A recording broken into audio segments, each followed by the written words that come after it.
Today I'm going to react and analyze the AP Top 25 Week 6 rankings and all that's coming up after the bumper. Don't be cornering me. Hold up. Time. You gotta help me with that corner shit. What's up, kinfolk? It's RJ Young. I am not on a step mill. Consider hitting the like and subscribe button because I upload a video every single day. It's always college football related, sports related. We have a good time. Today, I want to read and react to the Week 6 AP Top 25 poll, and I don't expect to see Texas. They got beat by an unranked Oklahoma, and I don't expect to see LSU. They got beat by an unranked Missouri, and I expect to see Florida drop out of the top 10. So let's see what we got here.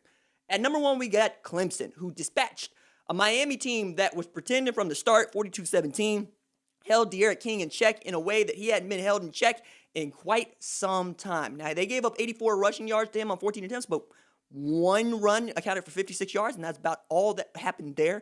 Also, it was nice to see the true freshman DJ Uiagalelei actually get out there and get some snaps. Also, Travis Etienne is that dude.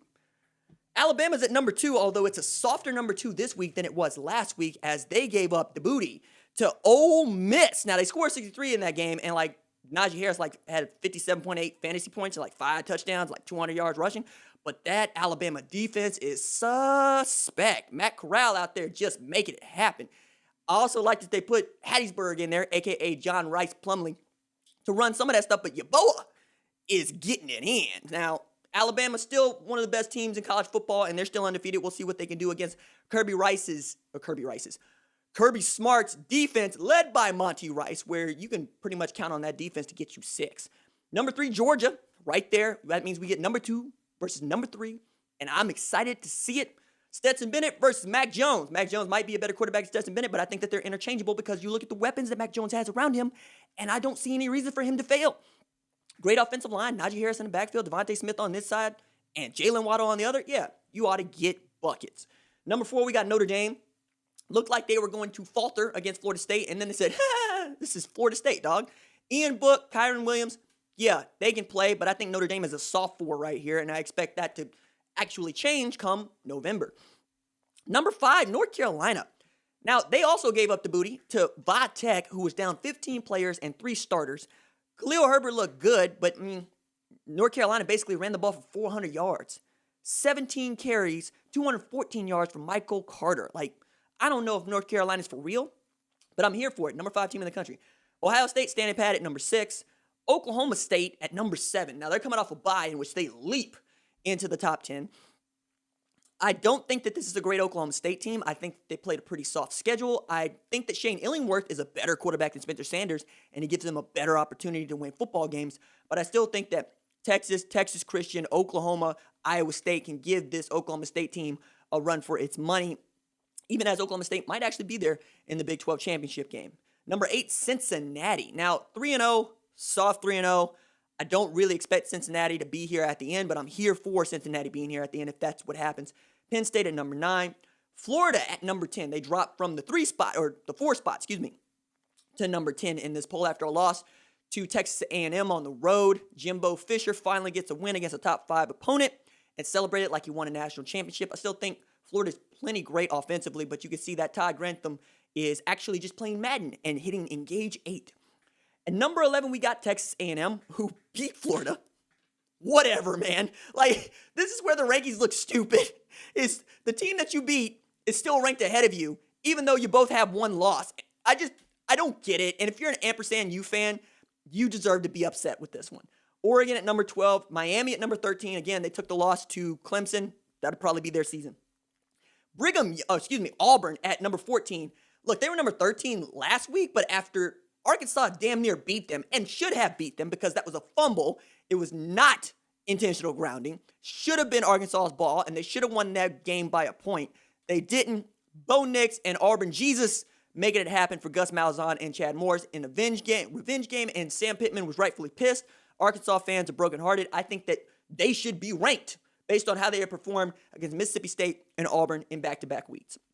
Brigham Young at number 15, soft 4-0, but again, 4-0. What are you going to tell them? Wisconsin 16, SMU at 17. They're 4-0, man, and they're a good football team.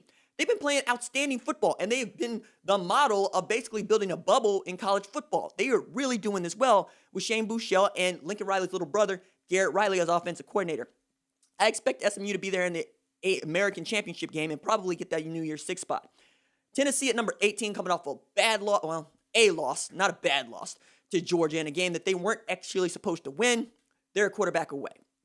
Michigan at number 19, Iowa State at number 20. Decent win against Texas Tech. They still have a loss against ULL that we're never going to let them forget. Kansas State at 22 there, and coming off of a win against, Texas Christian. Vodtech at number 23, Minnesota at 24, USC at 25. Then receiving votes, Marshall at 106, North Carolina State, Oklahoma at 71. Oklahoma, consecutive weeks without being ranked in the top 25, getting just 9 more votes than Tulsa. Tulsa gets number 11 Cincinnati this week. They have an opportunity to really make some noise playing a number 11 team and perhaps get back-to-back wins against top 25 opponents. UCF at 57, Boston College at 43. Coastal Carolina needs more respect at 38. UAB at 29, Utah 29, Iowa at 28, West Virginia at 25, Army at 21, Memphis at 12, Air Force at 12, Ole Miss at 6, Arizona State at 6, Texas at 5, Houston at 5, LSU at 5, Washington 4, Missouri 2, Texas Christian 2, Virginia 2, La Tech 2, Indiana 1. I think that Missouri deserves more respect. I understand that they took L's and scored just 19 and 12 points respectively in the first 2 games, but they did just beat a really good LSU team, or at least that's what LSU fans would have us say. But LSU and Oklahoma both being out of the poll is not what I expected to be able to say going into week 6 of the AP Top 25.